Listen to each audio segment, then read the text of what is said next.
Thank you very much, Andreas. I was very pleased also by the different presentations which were made, which gives really a broad view and how photovoltaics is developing. And I think that it was also a good occasion to see what is the situation in France. And I think that also with Richard and Xavier was a very good point.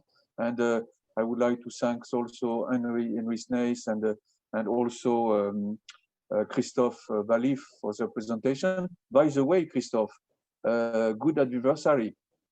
I don't know if you thank you. Good point. So we should applaud you for also because you get the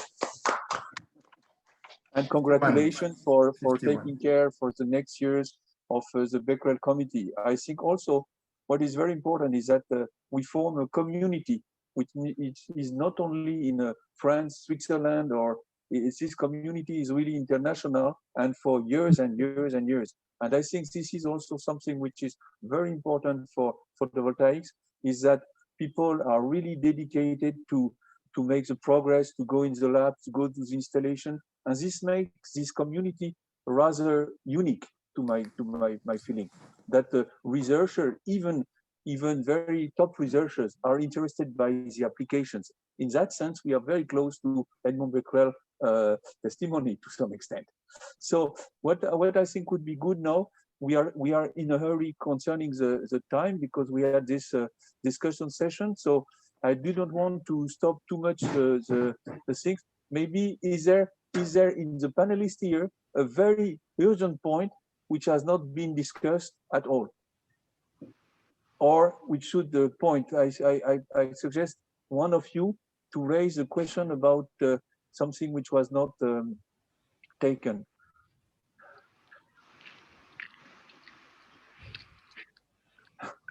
I count only to 10 or 15.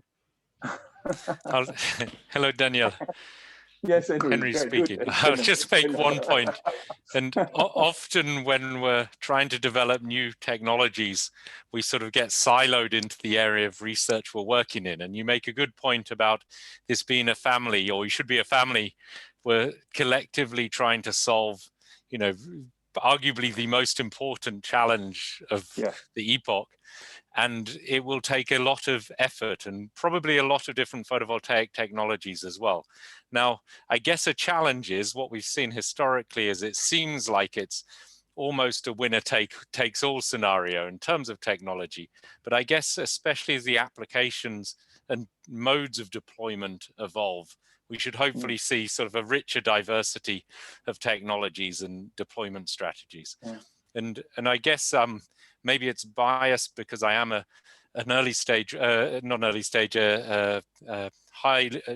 basically a researcher into upstream activity, more so than downstream, in fact. But I think there's many decades of advancements in technologies needed to underpin and push for this continual improvement in industry.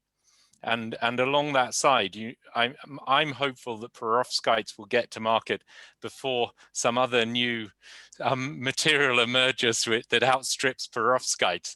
But it probably will happen at some point. And we should keep looking at different combinations of materials in the periodic table and molecules that we can synthesize and put together, because it's unlikely that we've already found the best materials for photovoltaics. There will be new discoveries. I jump on, as you say, molecules. And I think there is a point where we didn't put a presentation or have a thing, is that we should discuss a bit about organic photovoltaics.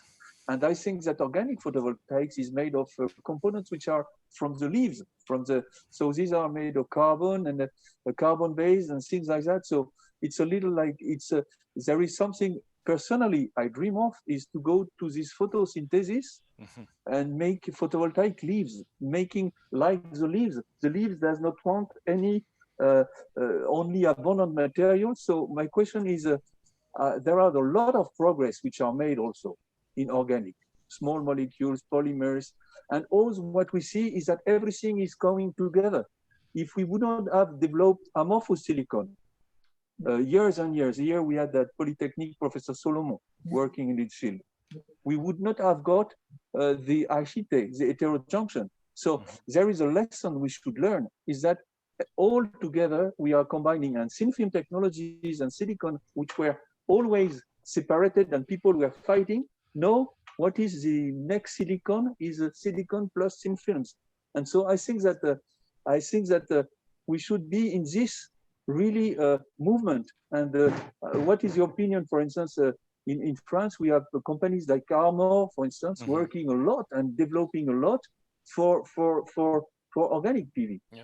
Well, and I think it's important to learn from each other.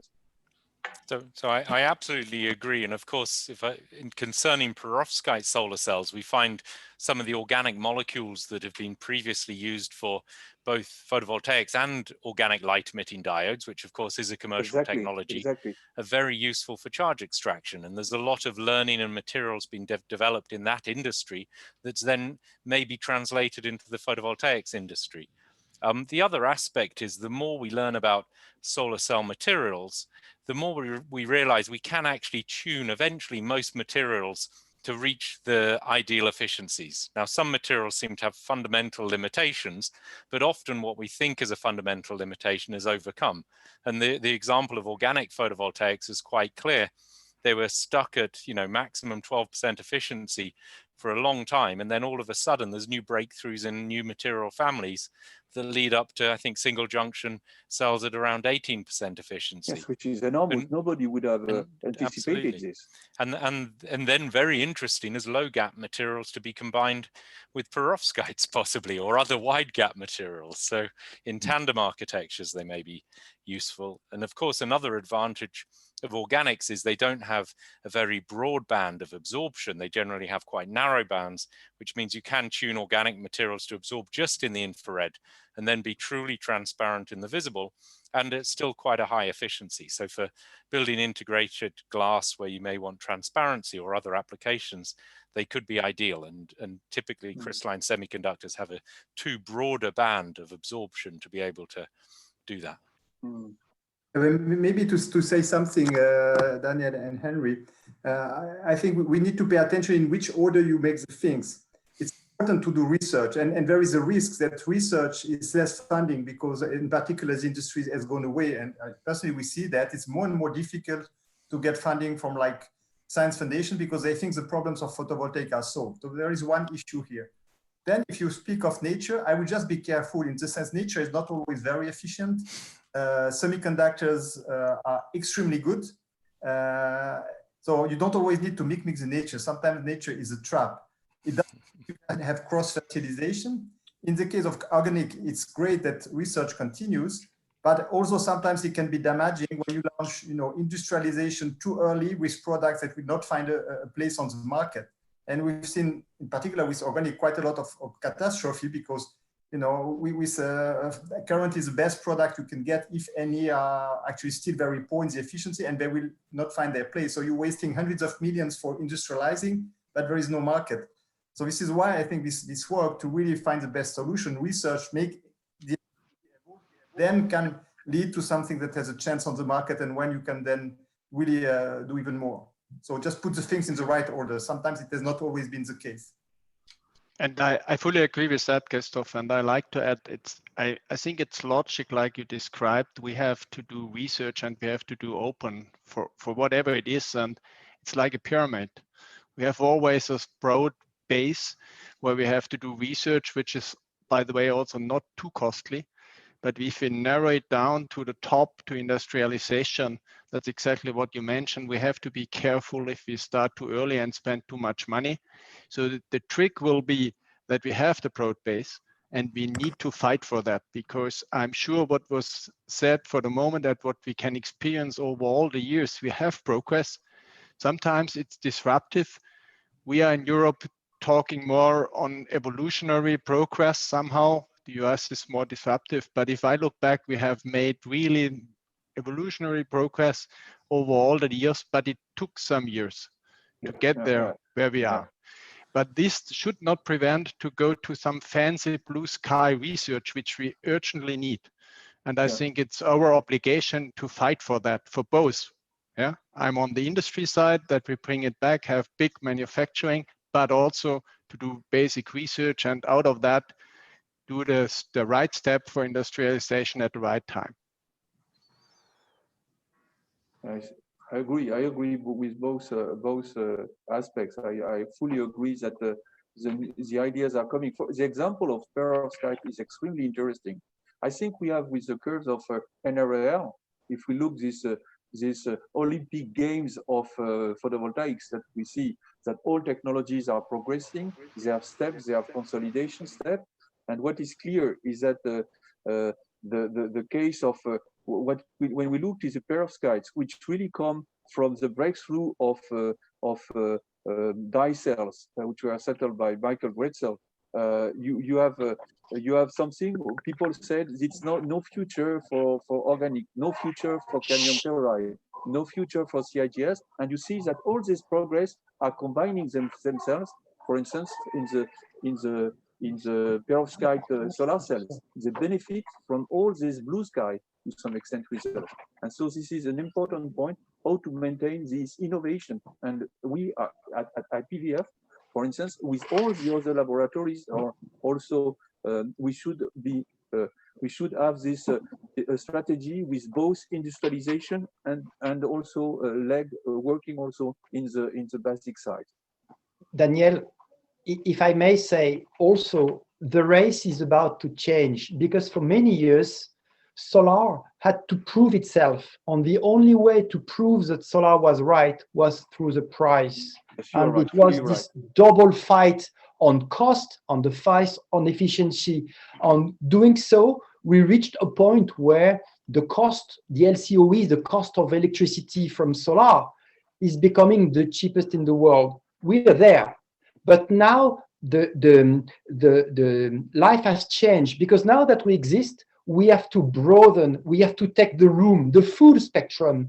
It means that not only being the source for big power, central power, but also maybe for all the application we're seeing. And this is probably where all the research that we have cooking at the moment will find their niche market where they are the most adequate solution. Because at the end of the day, it's not being the less expensive solution anymore. It's being the right price for what you want to do. You need something flexible, you need something low cost, you need something robust. Maybe the thin film or could do the job. You will need this very, very high density energy for roofs. That will be another one, that will be the back contact, and so on and so forth. So I think that this is a typical of any industrial thing. You've got the 4-phase emergence, growth, maturity, and decline. Solar is just coming out of emergence, nothing more. And with the growth comes a sequence of flourish, concentrate, where we will try things, try another application, floating, agrivoltaicism, cars, whatever. And there is these branches, and some will die, and some will become the trunk for the next series of flowers and so on. And that's exactly back to Becquerel. That was the beginning, when they had to concentrate on pictures and photographics and so on. And look at where we are today. We have cameras, we have webcams, we have the Polaroid, we have everything that existed and died and continues. That's just it was just the beginning. This is today our beginning. Thank you very much.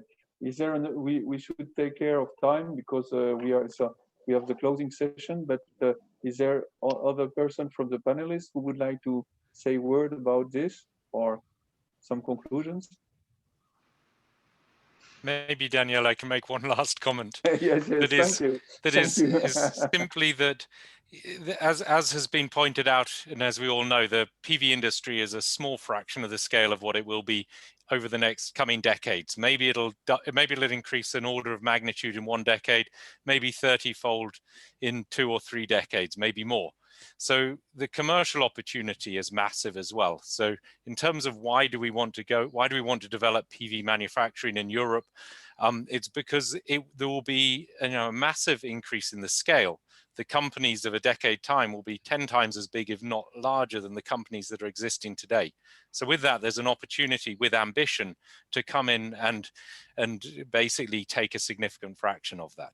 And if that's underpinned by improved technologies, then the existing companies of today won't be able to compete with old, less innovative technologies compared to the new activities moving forward. So it's a combination of both ambition to scale and also being able to deliver new technologies and keep that innovation going faster, or as fast as any other competition globally. Thank you very much. I think these words we should stop now and we keep in touch anyway. I hope we will have also presential meetings in the future, so we will be able to drink a beer or to drink a champagne or something. And so what I would like to do is to thank you very much for these sessions, for also the panel. We see that we could continue to discuss for a long time. I think we need discussion, we need close discussion, but now we have to go to the closing session, and I call Jérôme to present it. And I would like to thank very much Andreas, Xavier, Richard, Christophe, and also our Becquerel Prize 2020, Henry. Okay, so Jérôme, the floor is yours.